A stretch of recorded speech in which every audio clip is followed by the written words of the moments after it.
क्या आप जानते हैं कि साल में एक ऐसा दिन भी आता है जब आप जो भी नेक काम शुरू करते हैं तो उसका फल कभी ख़त्म नहीं होता। आज हम बात कर रहे हैं अक्षय तृतीया की। तो ये जानते हैं क्या है अक्षय तृतीया। अक्षय तृतीया यानी कि अक्खा तीज हिंदू धर्म का एक अत्यंत पावन और अबूझ मुहूर्त का दिन है जो वैशाख शुक्ल पक्ष की तृतीया को मनाया जाता है। अक्षय का अर्थ है कभी न कटने वाला या जिसका क्षय न हो। 2026 में यह दिन 19 अप्रैल को आ रहा है। इस दिन सोना खरीदना, दान, पूजा और नए काम शुरू करना बेहद फलदायी माना जाता है, क्योंकि मान्यता है कि इस दिन किए गए कार्यों का फल अनंत गुना बढ़ता है।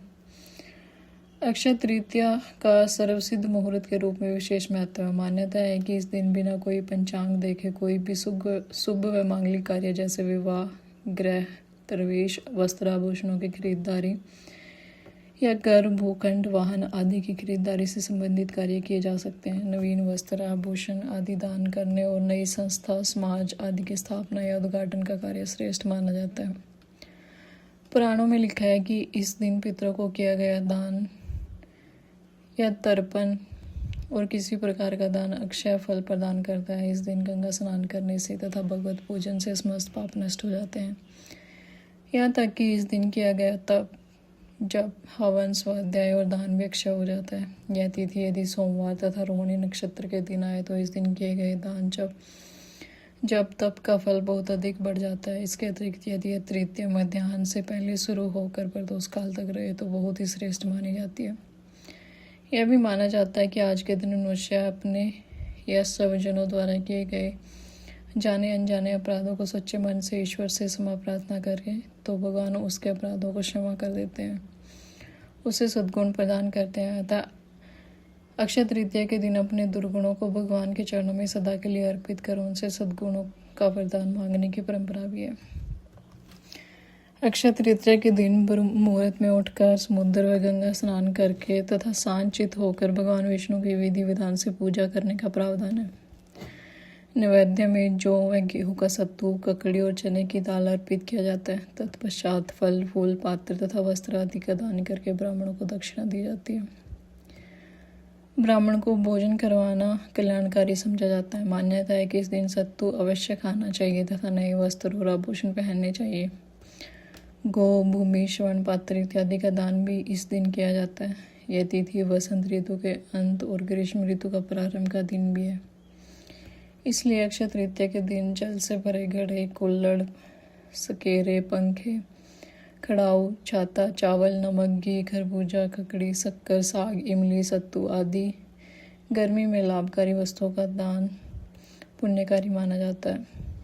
इस दान के पीछे यह लोक विश्वास है कि इस दिन जिन जिन वस्तुओं का दान किया जाएगा वे समस्त वस्तुएं स्वर्ग व अगले जन्म में प्राप्त होगी। इस दिन लक्ष्मी नारायण की पूजा श्वेत कमल या श्वेत गुलाब या पीले गुलाब से करनी चाहिए।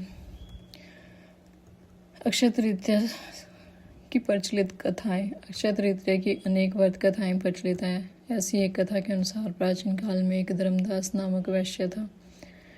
उसकी सदाचार, देव और ब्राह्मणों के प्रति बहुत श्रद्धा थी। इस व्रत के महात्म्य को सुनने के पश्चात उसने इस पर्व के आने पर गंगा में स्नान करके विधि पूर्वक देवी देवताओं की पूजा की।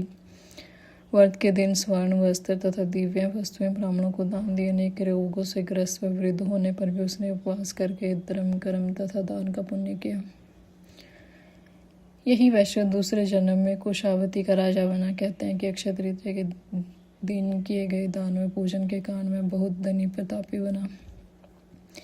वह इतना धनी और प्रतापी राजा था कि त्रिदेव तक उनकी सभा में अक्षय तृतीया के दिन ब्राह्मण का वेश दान करके उसके महायज्ञ में सम्मिलित होते थे।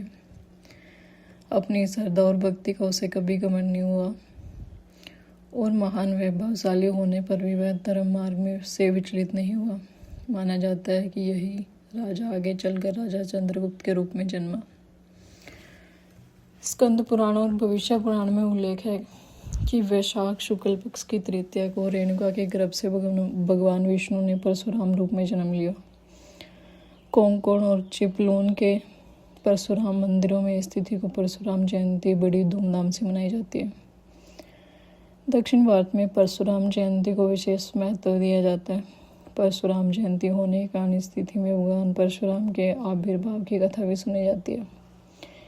इस दिन परशुराम की पूजा करके उन्हें अर्घ्य देने का बड़ा महत्व माना गया है। सौभाग्यवती स्त्रियां और कुंवारी कन्याएं इस दिन गौरी पूजा करके मिठाई, फल और भिगे हुए चने बांटती हैं।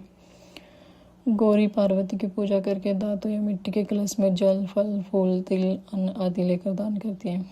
मान्यता है कि इसी दिन जन्म से ब्राह्मण और कर्म से क्षत्रिय भृगुवंशी परशुराम का जन्म हुआ था। एक कथा के अनुसार परशुराम की माता और विश्वामित्र की माता के पूजन के उपरांत प्रसाद देते समय ऋषि ने प्रसाद परिवर्तित कर दिया था, जिसके प्रभाव से परशुराम ब्राह्मण होते हुए भी क्षत्रिय स्वभाव के थे और क्षत्रिय पुत्र होने पर भी विश्वामित्र परम ऋषि कहलाए।